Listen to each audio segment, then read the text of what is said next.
Dan Illman, Mike Beer, race number 5 at Belmont on Belmont Stakes Saturday. We're also going a mile and a half on Big Sandy. It's the Grade 2 Brooklyn. These are for the older horses. $400,000 is the purse. Our coverage is presented by our good friends at Spendthrift. They stand one of the best stallions in the world, the remarkable Into Mischief. Let's take a look at the field for the Brooklyn. Some of these horses have a question with the mile and a half, not so with the deserving morning line favorite, the number 1 Lone Rock. I think you can make the argument he's the best stayer in North America, and he dominated this race last year. Yeah, he sure did. I mean, it's just sort of remarkable the way that they've turned this horse's career around once they claimed him and stretched him all the way out, Dan.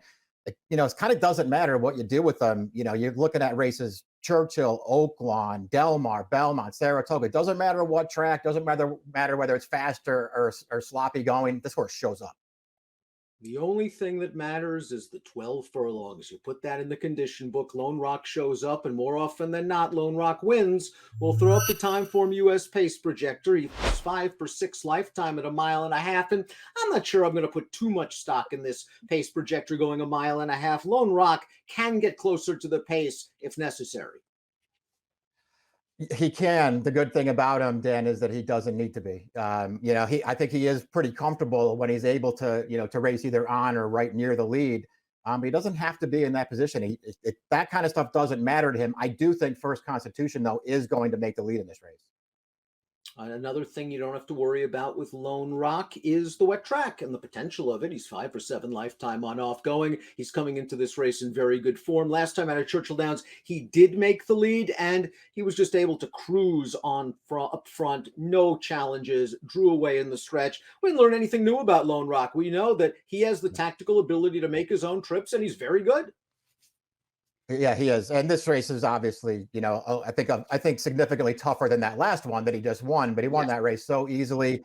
And he's just shown in his last couple of starts, Dan, that he still has it as a 7-year-old. They're both really, really good efforts in his last 2 starts.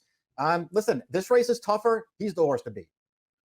I think this race is also tougher significantly than last year's Brooklyn, because you've got a horse like Max Player in this race. And last year, after Max Player won the Jockey Club, Mike, if I told you he was going to be 6-1 on David Aragona's morning line for the Brooklyn in 2022, you'd say, what happened to Max Player? Well, let's figure out what happened to Max Player. He didn't do any running in the Breeders' Cup Classic. He came back in the Ali Sheba, and he ran last again. Yeah, that is what I'm going to say anyway, Dan. What happened to Max Player? His last 2 races are terrible. I mean, he didn't run a step at the Breeders' Cup after breaking pretty poorly from the gate. I don't know what his excuse was last time, though, Dan. He didn't show any speed. He never really got himself involved in the running at any point. Very, very disappointing off the layoff last time. That I still want to believe in this horse, and I would love to go back to him here, but I can't. He got good when stretched out to 1.25 miles last year. Maybe getting out to 1.5 miles will help, but the tactical speed that really helped him get over the top last year, it's disappeared in the last 2, and it's very concerning. He obviously has the ability to win a race like this, but his last 2 races are very disappointing. Warrant is a very lightly raced horse. It's possible we haven't seen his best. We're going to find out if 1.5 miles is what he wants. Now, he just missed in the big cap 2 starts back, going 1.25 miles. He pushed the pace throughout. I thought he was very game in that race, but as game as he was in that race, he was kind of flat last time out, cutting back in the Ben Ali, where he was sitting a 3-wide tracking trip, made the front at the 5/16, and then just didn't have anything in the stretch. Yeah, I agree with you. As far as I can tell anyway, Dan, and he ran some good races as a 3-year-old. I don't want to knock him too much. He was really well managed, I thought.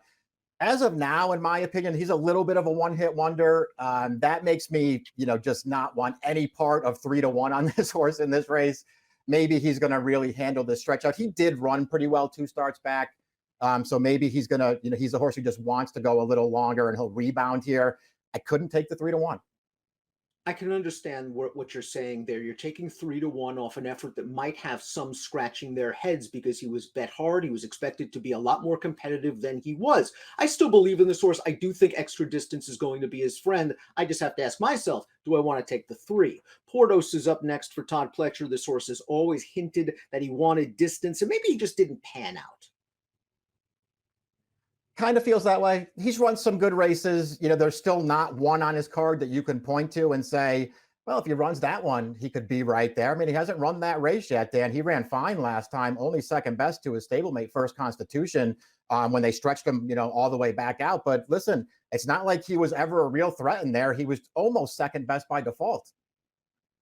It's basically been a start and stop career for Portos. It seems like whenever he gets a couple of races under his belt, he goes to the sidelines for a while. Maybe in the third start of the form cycle, we'll see the best from Portos. Last year, going third off the layoff, he ran well, but not as good as Lone Rock and the Isaac Murphy at Churchill Downs. First Constitution might be kind of one of the now horses of this division for Todd Pletcher based on his victory in the flat out last time out. We're going to take a look at that race going a mile and 3/8. Now, keep in mind this race is over sloppy going, and First Constitution just showed good speed. He got right to the lead. He controlled the pace, and he looked very confident throughout.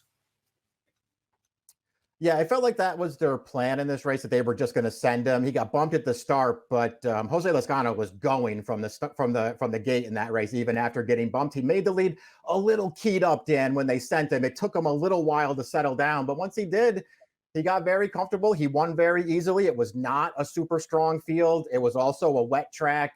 Just kind of things that you have to always take into consideration. I don't know, Dan. I don't have a lot of confidence in this horse because there are too many races on his card where he just doesn't show up with anything at all. I do think the key to him, though, might just be you gotta put him on the front. I think that's when he's at his best.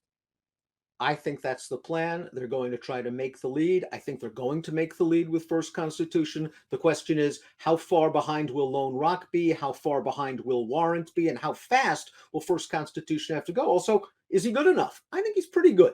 Locally Owned is up next. Locally Owned was well beaten in the race we just showed you, the First Constitution race. He finished third that day, beaten by First Constitution, beaten by Portos. It was his first start of the year, however, and they were asking him to go a long distance. He could certainly improve off that race. Yeah, I mean, there are plenty of excuses for him there on a sloppy track, first off the layoff, and he just sort of went evenly throughout that race. I guess I don't care too much about it, Dan. You go back to his final start last year. I don't know what happened there, where he just didn't show up, because one start prior to that, right here on this track, mile and 5/8, he beat Lone Rock. And it was a pretty big upset. He got a great trip and ride that day, but he also really ran. I don't know if he's capable of doing that again, but he has a race in him that would make him really competitive here.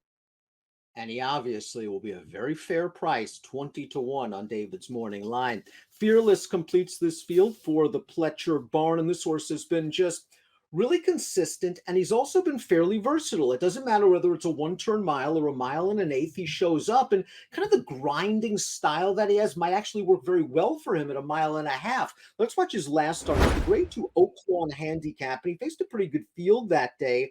And it looks like here he's going to run fourth at about the 3/16, Mike. He's in between horses. He's grinding, and he's eventually going to get up for second. Yeah, he is. He never looked like he was going to win this race, but he did stay to the end. That's sort of been his MO, Dan. I'm actually a little bit surprised that this is the first time that Pletcher is going to stretch this horse all the way out, because every time, right from the start, every time I watch him run, I just feel like this horse has one gear. There's no acceleration at all from him on the track, but he just stays and stays. It feels like he could really, be one of those horses who will just gallop a mile and a half and it'll work out for them. I think he's pretty interesting in here. You got to get after him from a rider's standpoint. You got to scrub on him a little bit to keep him interested, but he does have the tactical speed, and he is stretching out to stay somewhat close to the pace without burning himself out or his uncoupled stablemate First Constitution. Before we get to our top selections, please click the subscribe button on the Daily Racing Form YouTube channel. All the latest DRFTV video offerings available to you. Top pick time for the Brooklyn. We're going a mile and a half. It's a nice little appetizer for the Belmont Stakes. Lone Rock's the horse to beat, Mike. Yeah, I think he is. I took him on top. I just feel like he's going to be tough right back then. I gave some brief consideration to putting Fearless on top. I couldn't quite get there. I like Fearless. I'd like to use him a little bit and try to maybe beat Lone Rock if he's short, very short price. Warrant might be a bit of an underlay. I don't know. I still believe that this horse hasn't shown us his very best. He's still a very lightly raced horse. 1372 for Mike, 3754 for me. It's the Brooklyn on Belmont Stakes Saturday. Good luck. Hi everybody, Dan Illman asking you to give DRF.com a try on Belmont Stakes Week. Put yourself in position to win big on Belmont Stakes Saturday with the power of daily racing form. Visit shop.drf.com now and get everything you need for the Belmont Stakes, including past performances with exclusive buyer speed figures, expert picks, betting strategies, clocker reports, and lots more. It's all at shop.drf.com. That's shop.drf.com.